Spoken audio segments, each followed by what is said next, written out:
यह प्रसंग श्री जयदयाल जी गोयनका की पुस्तक भगवत प्राप्ति कठिन नहीं से लिया गया है।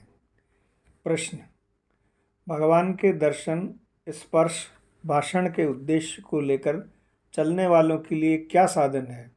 उत्तर: यह भगवान की कृपा से हो सकता है।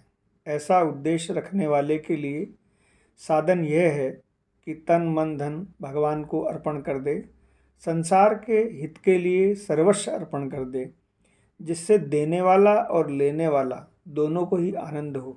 बस यही साधन है। जैसे मयूरध्वज का पुत्र रतन कंवर, इसका आदर्श सामने रखना और इसी प्रकार आनंद मानना चाहिए। तन मन धन से लोगों को आराम पहुंचाना, जिससे उनको प्रसन्नता हो एवं उन्हीं के समान हमको भी प्रसन्नता हो।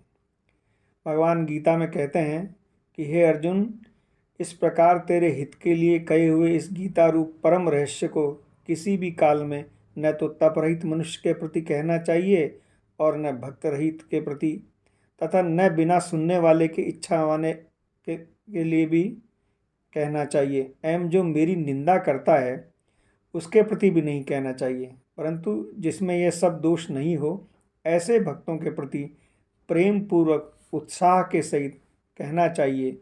क्योंकि जो पुरुष मेरे में परम प्रेम करके इस परम रहस्यमय गीता शास्त्र को मेरे भक्तों को कहेगा, अर्थात निष्काम भाव से प्रेम पूर्वक मेरे भक्तों को पढ़ाएगा या अर्थ की व्याख्या द्वारा इसका प्रचार करेगा, वह निसंदेह मेरे को ही प्राप्त होगा। भगवत प्राप्ति के लिए जो कष्ट उठाना पड़े उठाना चाहिए। कठिन नियम साधन करे तो वह भी ठीक है। माला जपना आरंभ करना चाहिए और पूरी भगवत गीता का पाठ अर्थ पर ध्यान देकर करना चाहिए। इसमें लगभग 1.25 घंटा लगता है। हर एक कार्य के लिए मनुष्य को निश्चय मानना चाहिए कि वह कार्य कष्ट साध्य नहीं अपितु संभव है। भगवत प्राप्ति और साधन कठिन मानने वालों के लिए कठिन है और सरल मानने वालों के लिए अत्यधिक सरल होता है। वास्तव में कठिन नहीं है। भक्त लोग भी सरल कहते हैं तथा भगवान भी सरल कहते हैं।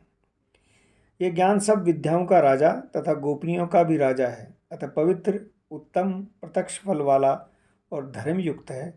साधन करने में बड़ा सुगम और अविनाशी है। आसुरी संपदा का त्याग और देवी संपदा का ग्रहण करना अमृत तुल्य है। मनुष्य रुपयों के लिए कठिन कार्य कर लेता है, किंतु इस भगवत प्राप्ति में, प्रभु की प्राप्ति में कठिनता नहीं है तो भी नहीं करता।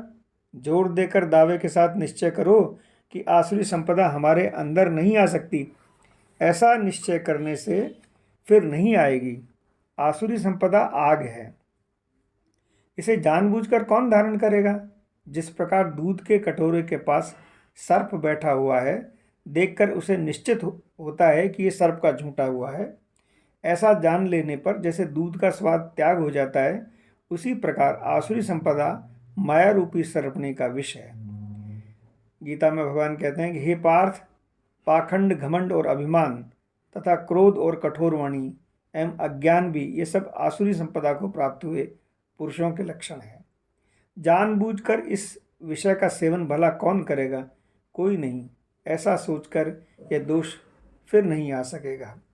हे अर्जुन, जिस काल में यह पुरुष मन में स्थित संपूर्ण कामनाओं को त्याग देता है, उस काल में आत्मा से ही आत्मा में संतुष्ट हुआ स्थिर बुद्धि वाला कहा जाता है। प्रजहाति मन में रहने वाले संपूर्ण कामनाओं को त्याग देता है एवं मनोगतान, यह इसलिए कि वासना, इच्छा, तृष्णा को त्याग देना ही त्याग है।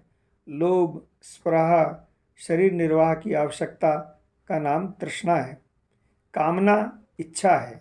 वासना प्राप्त वस्तु की है, देह में बना रहे ये वासना है। आत्मा की जो विज्ञानानंद परमात्मा के स्वरूप में अटल स्थिति है, उसी का नाम अटल स्थिति है। ध्यान के लिए चलते फिरते स्वरूप सहित नाम जप करें। यदि विस्मरण हो जाए तो भारी पश्चाताप करें। संसारी पदार्थ यदि पकड़ में आए तो उन्हें छोड़ दें। नित्य एकांत में 1 घंटा या 1.5 घंटा साधन करने का समय है, उसे मूल्यवान बनाओ। जल्दबाजी मत करो।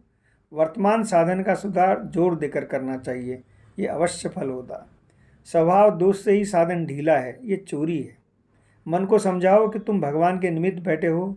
संसार का चिंतन करना निरी मूर्खता के सिवाय और कुछ नहीं है। अटल विश्वास रखो, ध्यान अवश्य होगा।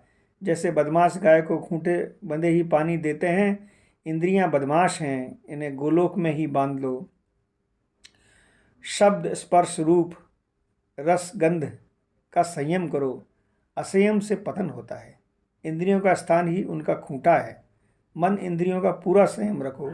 सारथी जैसे घोड़े की लगाम खींचकर रखता है, यदि कुछ भी ढलाई की तो ये इंद्रियां मार डालती हैं। जैसे उजाड़ गाय के तीक्ष्ण सिंह, अपनी आवश्यकताओं को भी कम करना चाहिए।